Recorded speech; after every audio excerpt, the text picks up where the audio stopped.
Sa Bahal kay Her. Good morning mga kasolo.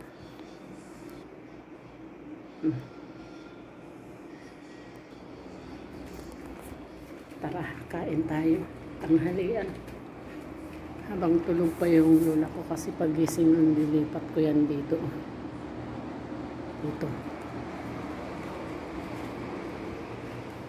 Pahirapan na yung ano niya, pag-alaga sa kanya ngayon. Ulyani na. Nag-uulyani na. Tara, kain tayo mga kasolo.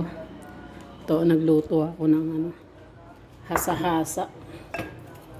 Hasa-hasa for today. Nilagyan ko isang katutak na kamatis. No, 2 piraso lang. Ang asim, grabe. Tawag nito sa aming buraw. Oh, di ba? Isda tayo ngayon mga kasolo. Isang katutak na kanin. Ulam ko ngayon hasa-hasa na kinamatisan. Tawag nito pinangatlong init. hindi pangatlong init. Ayan yun, sarap.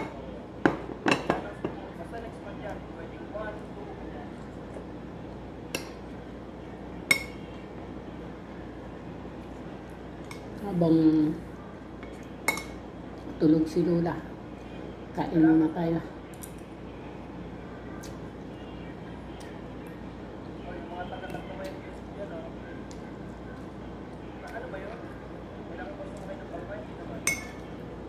Hirap. Nakakalabas lang ako every 6 months lang. Pagka nagbabayad ako ng ano ko, SS.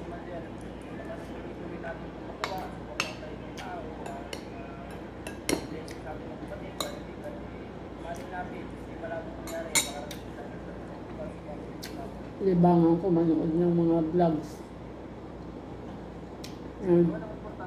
Mag-suporta sa mga vlogger.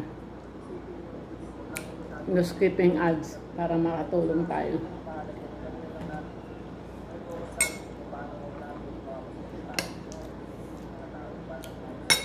Text ko yung isang Pilipino kumuha ng ulam.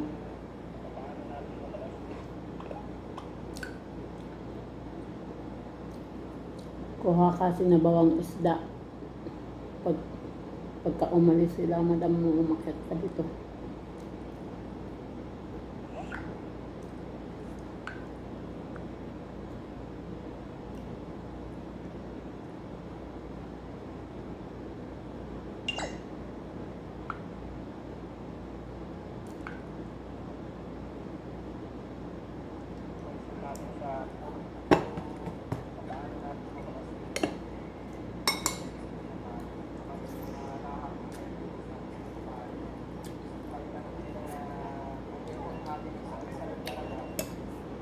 Pag umakyat sila, may ulam sila. Ayoko na maghati doon kasi lagi ako napapagalitan. Pag wala amo nila, tumakas lang sila para magkakuha sila ulam.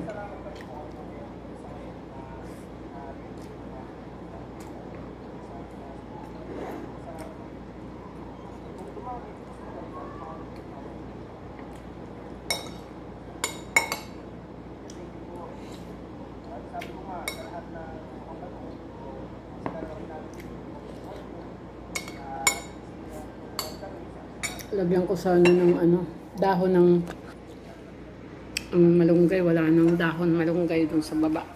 Ang taas-taas na kasi. Ayan, ilagyan ko na lang okra. Ayan.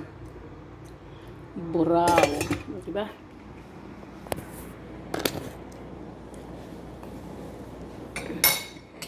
Ay, bumaba ako ng isang araw. Wala ang dahon nandun na sa tok-tok.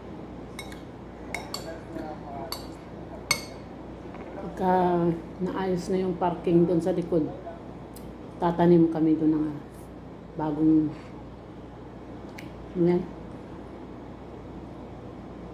malunggay.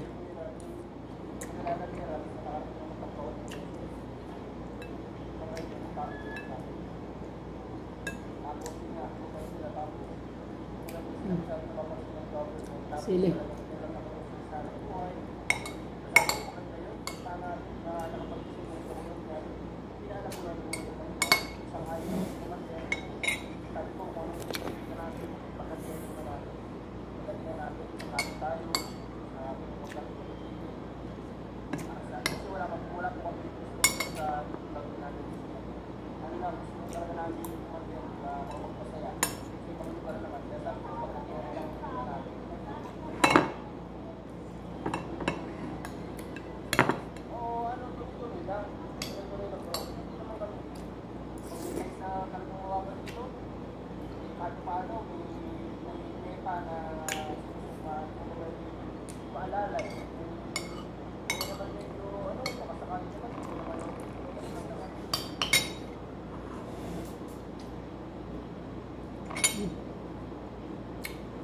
Kain ko ang sili. Ang hang.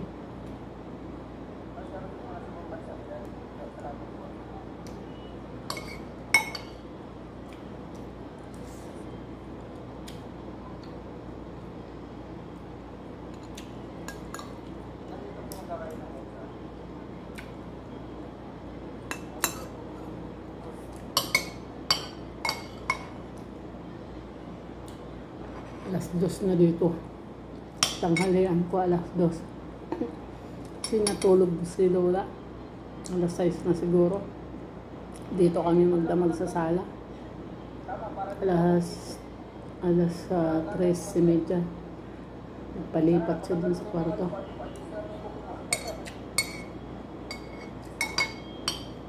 Tapos di pa natutulog. Sige pa tanong.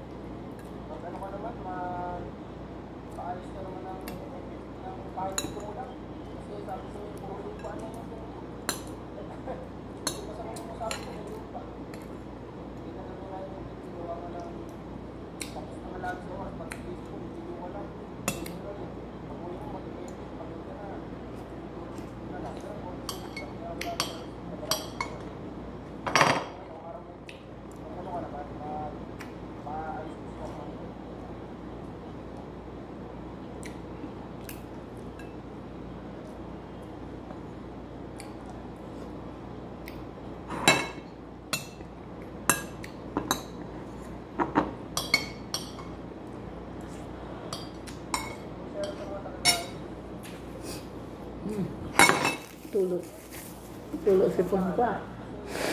Kain ko ng sili.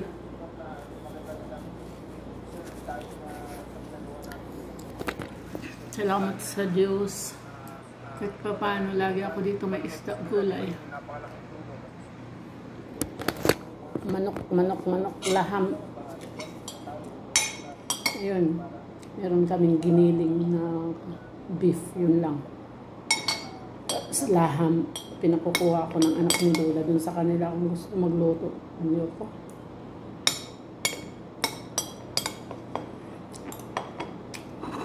Minsan nakain ako. Matagal. Siguro isang beses sa isang buwan. Kasi nakain ako ng laham, nasakit sigmura ko. Pinakain pa rin ako. Isang hiwa lang, tama na. Pero pag isda, kahit araw-araw yan. Diba?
Yung okra dito. Ang liliit ng okra dito. Ang sarap. Sarap igisa sa ano. Sa kaunting karne. Salamat sa Diyos. Nakaraos na naman ng isang araw ko.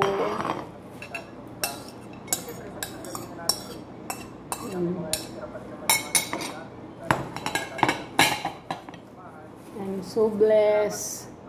Lagi ako may isda. Libre ni Lola. Oh, di ba? Yan. Umakyat kung sino may gusto. Gumawa kayo paraan para makakain kayo ng isda.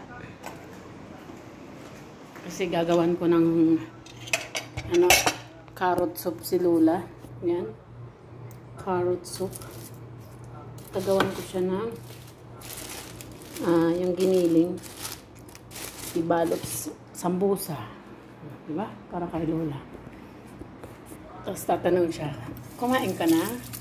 Oo. Ano kinain mo? Rice. Everyday rice. Yeah.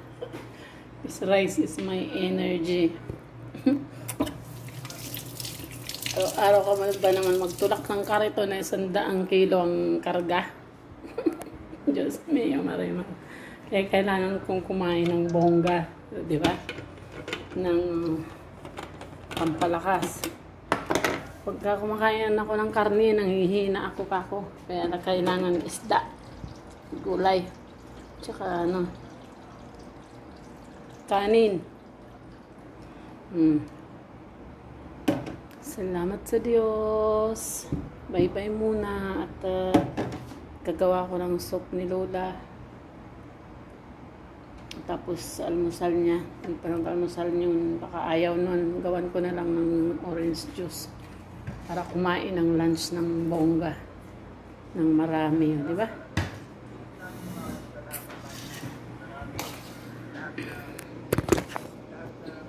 Yalla, masalam. Bye-bye. Ingat po. Lagi tayo. Tuloy lang ang buhay. Tuloy lang ang buhay. Ang dami kong utang. Di ko alam sa sino nang utang. Kaya ako ang tagabayad. Diyos ko, patawarin naman. Kaya wala kailangan ano, sumikap magsumikap pa. Magtiis pa. Sobrang lamig. Wait. Hanggang natin.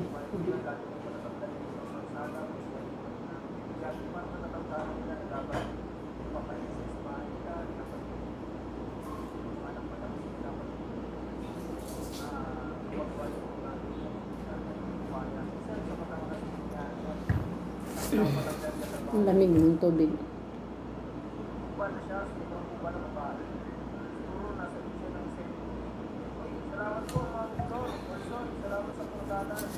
Tune in lahat sa akin ng mga ano, mga vlogger.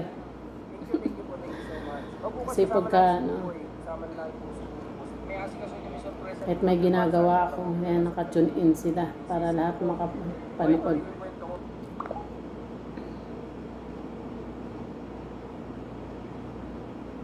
Oh, may kanin dito. Umakyat ka na kung para makakain ka.